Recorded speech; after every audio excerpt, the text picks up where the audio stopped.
Hello fellow mutants, welcome back to another video, and in this video we're going to talk about Return of the Jedi, the last film in the original trilogy.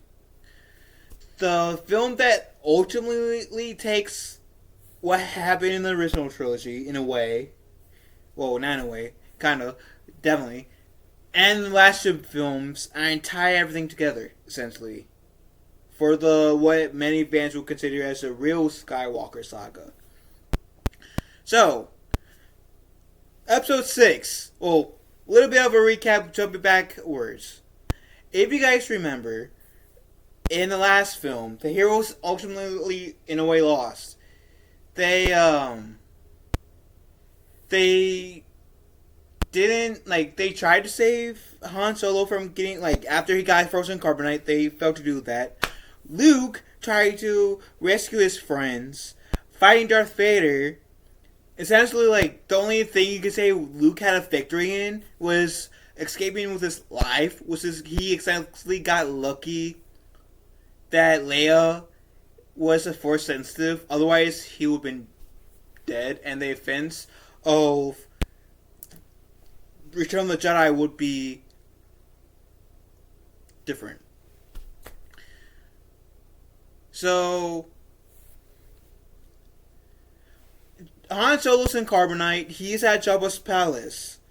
So, Han, Luke, Leia devise this really complicated plan to rescue Han from Jabba's palace, which involves letting the droids get captured. Leia getting Han out of Carbonite. Her getting captured. Her being that iconic slave suit. Luke coming in in said outfit that I'm also wearing right now, coming in and says, "You do not want to underestimate my powers. Let my friend go, or I will kick your ass." And Jabba, being the cocky ass that he is, said, "Yeah, nah, I'm not letting my most prized possession get to run away." So essentially, Luke gets in the Grand Car outfit, which then they get taken out to the Dune Sea to get eaten by the Sarlacc pit. Luke then signals to R2 to let his to give pop out his lightsaber, which Luke Skywalker goes. I know that's probably gonna give a screenshot. Anyways, Luke Skywalker pops out with his lightsaber that he got from R2 that he hid in R2. For essentially freeing Han and Chewbacca, and they essentially in the wreckage succeeds in winning, rescuing Han, killing Jabba. Boba Fett is in the Sarlacc pit for 5 years in Disney's timeline, and so Leia, Han, Chewbacca, and the droids go on the Millennium Falcon to go to the Rebel base to meet up with all the rebels. While Luke returns to Dagobah because he made a promise to Yoda that he will return. So he'll essentially then we get Darth Vader and the Emperor, the Emperor boarding the Death Star, and the Emperor telling Vader, "Your son will come to you. Everything is proceeding as I've planned. Yada yada." Essentially, Luke is on Dagobah. Yoda's dying. Essentially, Yoda tells Luke, "There's another Skywalker out there, and you must carry on the Jedi's fire. You must carry on the Jedi Order." And Luke promises. Well, we know how all that want to be in the Disney sequels, right? And now Rey is essentially keeping that promise that Luke made to Yoda. Yeah. Anyways, sorry for any of the brain tests I just noted. Anyways,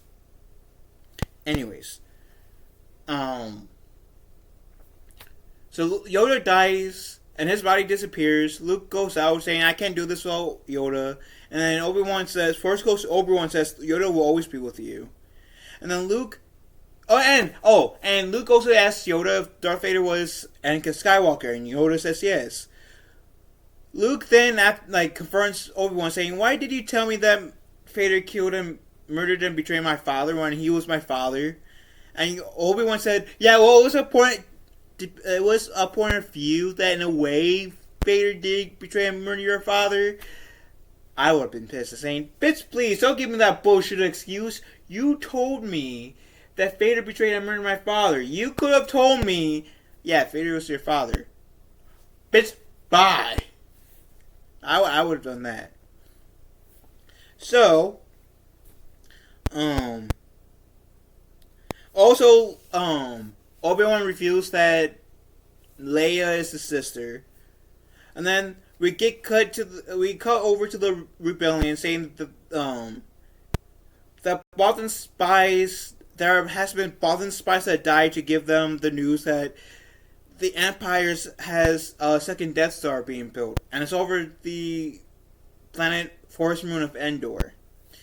And so Han, Leia, Chewbacca volunteers to take up a patrol party down on Endor, to destroy the shield generator, of the Death Star, so if this air team can go and blow up the Death Star. Luke comes in, also volunteers. Leia can tell there's something off about Luke. She asks. Luke says, "Ask me another time." And then Luke, original trilogy heroes, with the exception of Lando, because he's going to fly the Millennium Falcon, it is in this old Imperial shuttle, right? And they have to give clearance. Vader and Luke both sense each other, and Luke says, "I shouldn't have called him, I'm endangering the mission." So essentially, long story short, they fly down to Endor. There's this little scouting party. And then Leia essentially gets split up from Luke and Han because of these scout troopers. Those three got just little fight with those scout troopers. So Han, Luke, Chewie, and the droids are looking for Leia. Well, Leia's by Wicket, this Ewok, and he takes this little Ewok guy takes Leia back to the what's it called? Ewok village, where they up and up all night.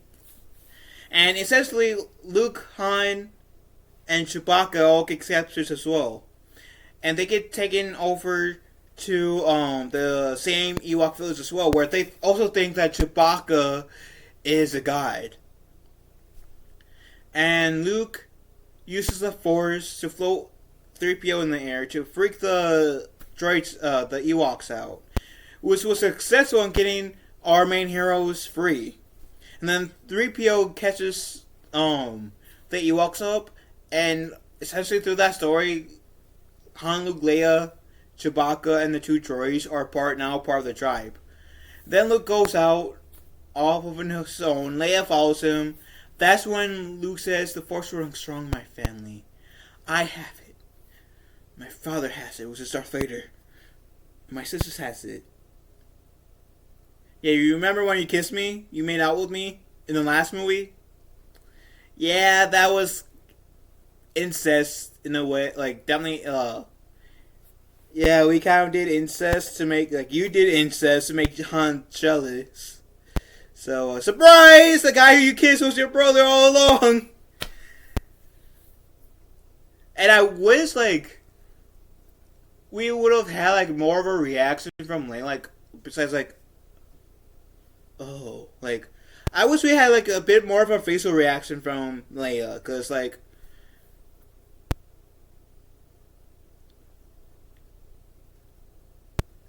something in terms,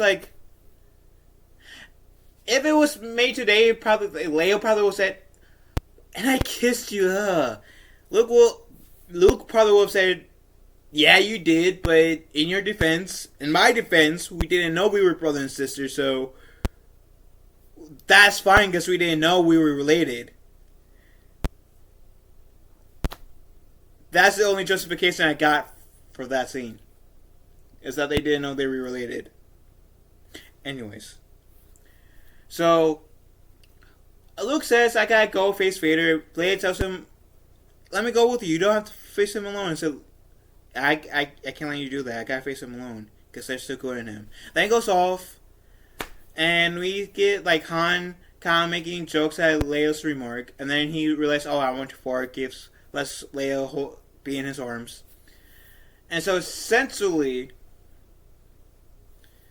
the rebels on the Endor try to sneak in, blow up the shield generator. That fails though, the sneaky bit part. But with the help of the Ewoks, the rebels on the forest moon of Endor was able to blow up the generator, which allowed the crew in space to blow up the Death Star.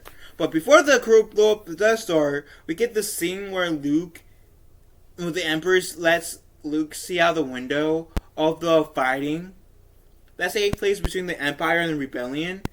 And the Emperor is trying to get Luke to turn to the dark side. But Vader's like not having it. If I remember correctly, in the Rise and Fall of Darth Vader, the reason why Vader fought Luke and essentially tried to kill Luke was because he didn't want Luke to go down the same path that Vader did, or Anakin did, which led him to like become his dark being Vader. And there was like so much pain and suffering, and he didn't want his son to live that same life. And Vader says that his thoughts betray him, and that's when Vader realizes that Luke has a sister, that he'll turn his sister to the dark side, which makes Luke go ballistic, fights Vader, cuts off Vader's right hand, makes Luke realize, oh shit, if I go even any further, will I be just like my father? Will I be more machine now than man?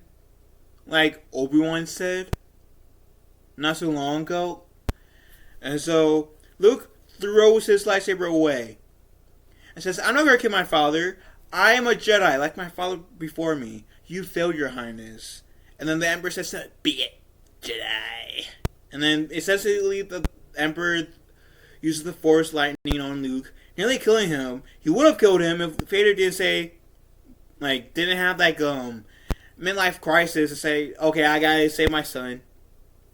Because also in the book, on the Rise and Fall of Darth Vader, I do believe that Vader also thought about Padme and said that this was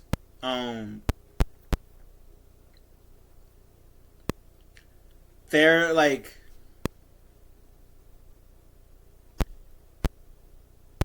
that I forget how he worded it, but like by essentially saving Luke, poor Padme can live. And so like in that moment when Vader finally decides, hey, I'm going to save my son, many fans have said that that's when Darth Vader had died officially and Anakin Skywalker came back. And then the Emperor said, no, I'm going to still use my Force Lightning. Damaged part of Vader's suit as Anakin throws Sidious off the elevator shaft. Which then Anakin says, help me take my mask off, but you die. Nothing can save that. I don't know why I'm quoting lines word for word, but essentially like Anakin wanted Luke to see Luke with his own eyes, at least once. And we see like old man Anakin under the Darth Vader suit, kind of still like remnants of the burnt. Somehow his eyebrows grow back. Like, I'm surprised that his eyebrows could grow back, but not his hair. Because you would think after getting your limbs cut off and getting like pretty much burned and melt, to a certain extent, somewhat melted, I guess, but burned with lava that, yeah, your hair wouldn't grow back, but they even counts your eye, like, these, your eyebrows. Guess that's also hair. So I'm surprised, like, his eyebrows came back. I also watched the DVD and then the Blu-ray, like the Disney Plus version. And yeah, I have to say the Disney Plus version, when Vader looked at the Emperor and then back at Luke, like in the DVD version and the VHS version, that scene was so good because you could tell Vader was contemplating: should I save my son or should I let the Emperor kill him? But in the Disney Plus version, he says no, no. Like him saying no twice was like, are you kidding me? Like, I think that change was with the George Lucas era. So that criticism doesn't even go to Disney; it goes to George Lucas. Like, George Lucas, I love you, man. You made 6 Star Wars movies. You are the reason why Star Wars is a thing and the galaxies, like the universe, is a thing. But come on, man, why did you make Vader say no twice? That kind of cheapened the scene a little bit.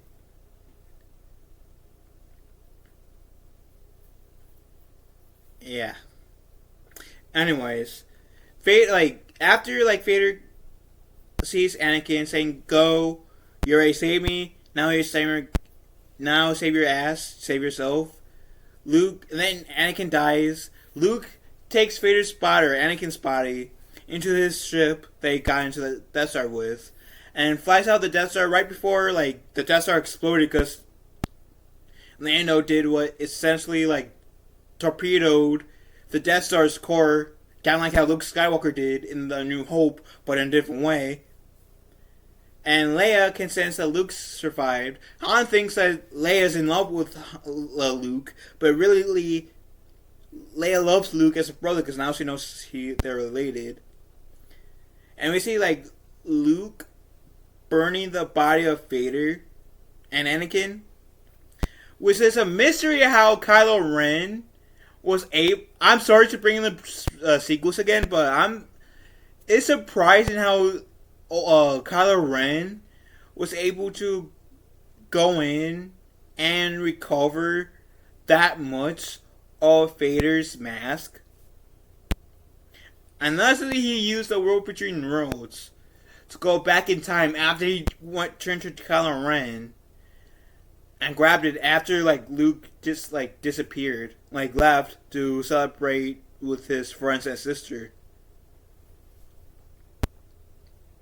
I hope he didn't use the world between worlds, but at the same time, that's like the closest logical way I can think of how Kylo Ren got the mask is Luke left, Kylo Ren wants to use the world between worlds, waiting for Luke to leave, go in there, grab his grandfather's mask, take it back to his present, Kylo Ren's present.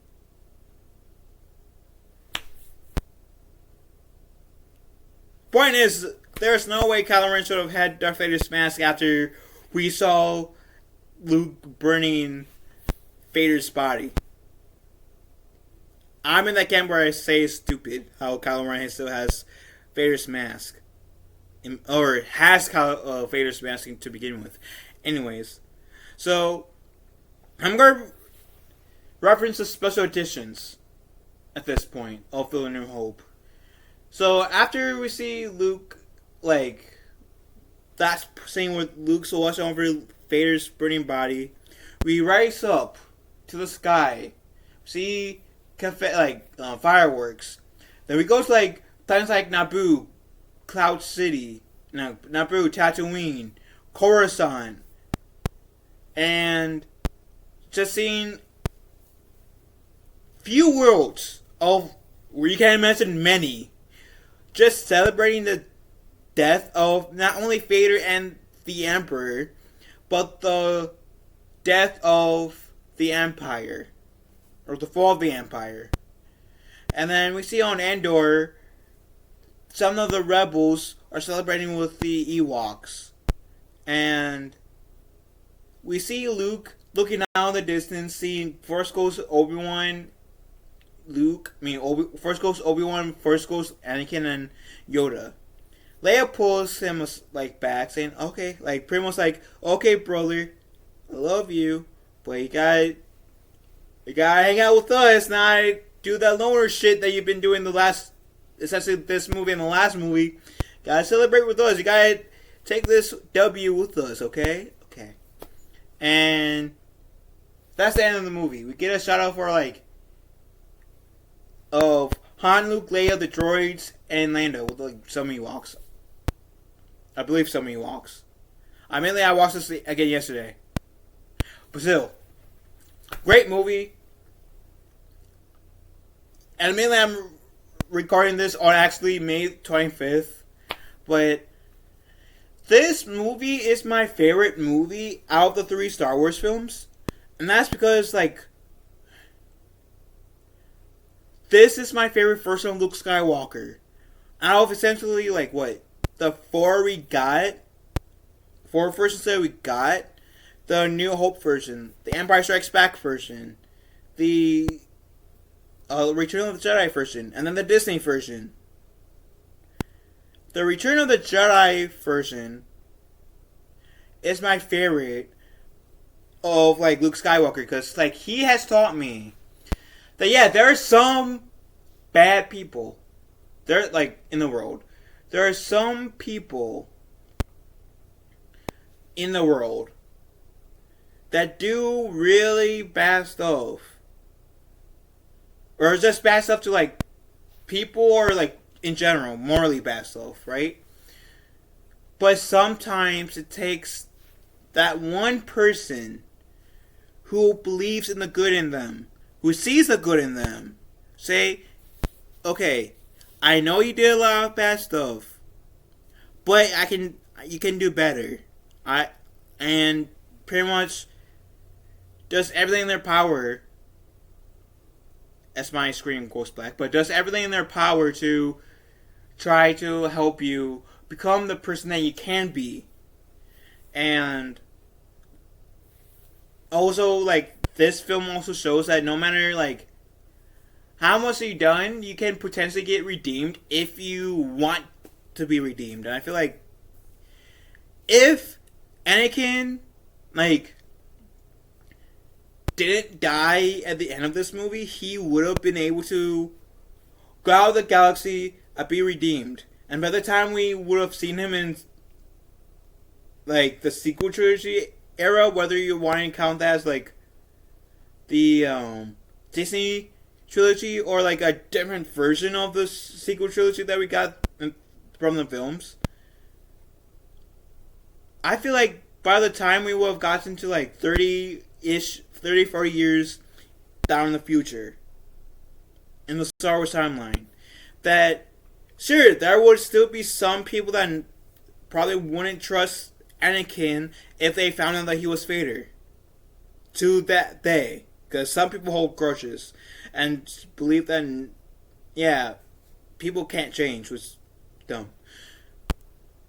Some, like, people can't change if they want to. People can change if they want to.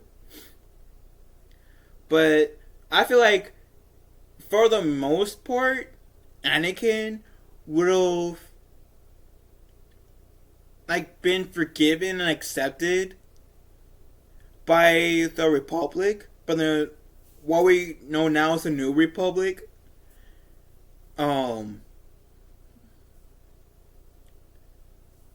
And, like, he, like, probably, depending on what he did between the Return of the Jedi and, like, 30-ish years in the future, probably would have been, like, held as, like, one of the galaxy's biggest heroes again. With everything that he has done in the Clone Wars, with the exception of helping the Emperor executing Order 66, and then essentially defeating the Emperor in Return of the Jedi. So, I think Anakin would have been, like, held in a very high esteem. And it would have been, like, interesting in this what if situation I'm creating. If Anakin ever reunited with Captain Rex. Because, bringing up a bit of Disney Star Wars here again, in the Rebel series finale, I believe it did, if memory serves me right, they did say that Captain Rex did take part of the Battle of Endor. So, like I said, this what if scenario would have been interesting to see their reunion of Captain Rex and Anakin. So, because I know they were like fairly close in the Clone Wars, and it was clear with the offense of Rebels, and I don't know about the offense of Return of the Jedi that Rex knew that Vader was Anakin Skywalker. Unless if Ahsoka told Rex. Like somehow like Ahsoka, after the offense of Season 2, reunited with Captain Rex and told Rex that yeah, Anakin is Vader. I don't think Rex knew. Anyways. Point is, this is my favorite movie because it taught me to like not give up on some people as quickly as like nowadays people would. Because nowadays people will like immediately cancel someone. For like, even like if they say like, oh my god, like for example, if I punched, I'm trying like, I wish I would never do, but let's say if I punched like Drunk 3PO, I'll get immediately canceled. Sure, I would like deserve the backlash, but like I don't like some people say you punched him, there's no excuse. But like if I like hypothetically worked on getting better, bettering myself, then in that situation, someone who did punch someone were to work better, or like to better themselves in that situation, then in time, I feel like a lot of those people that try to cancel that person or give that person a lot of crap would have forgiven them, but it would take time. That's my point. And I feel like that would have been the same. That would have been Anakin. So if he survived, and maybe I'm not gonna go there, but yeah, Anakin would have had a shot of redemption. But anyways,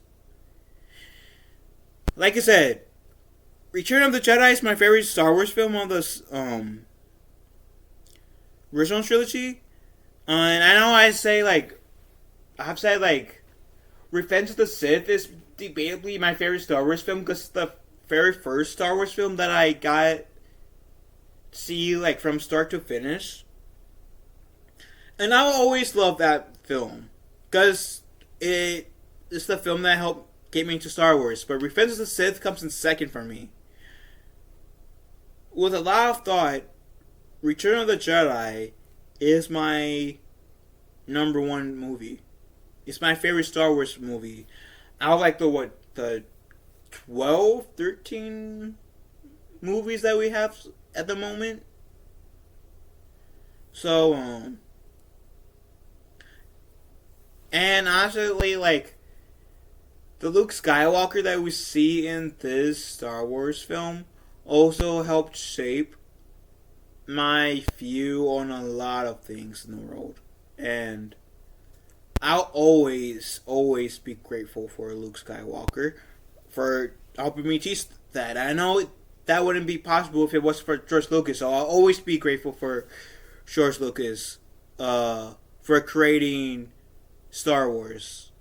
So, if you're watching this, George Lucas, thank you so much for making not one, but 2 trilogies, creating a whole universe of characters that has helped me to grow as a human being. I appreciate you guys. I appreciate you, Lucas.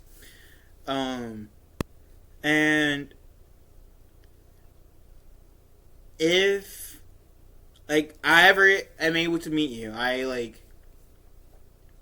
of course, if it's okay with you, I would so love to give you a hug. A handshake and a hug. As a thank you for essentially being a good, an influence, a heavy influence in my life. I appreciate you, George Lucas, and I want to thank you again for making Star Wars. So with that said, what do you beautiful people have to say about this movie? What's your guys' thoughts of Return of the Jedi? Which originally I've heard it was called Revenge of the Jedi. But what do you beautiful people have to say about this movie? Let me know in the comments section down below. Love you guys. Have a wonderful day. Be kind to one another. I will talk to you, fellow mutants, later. And may the force be with us all.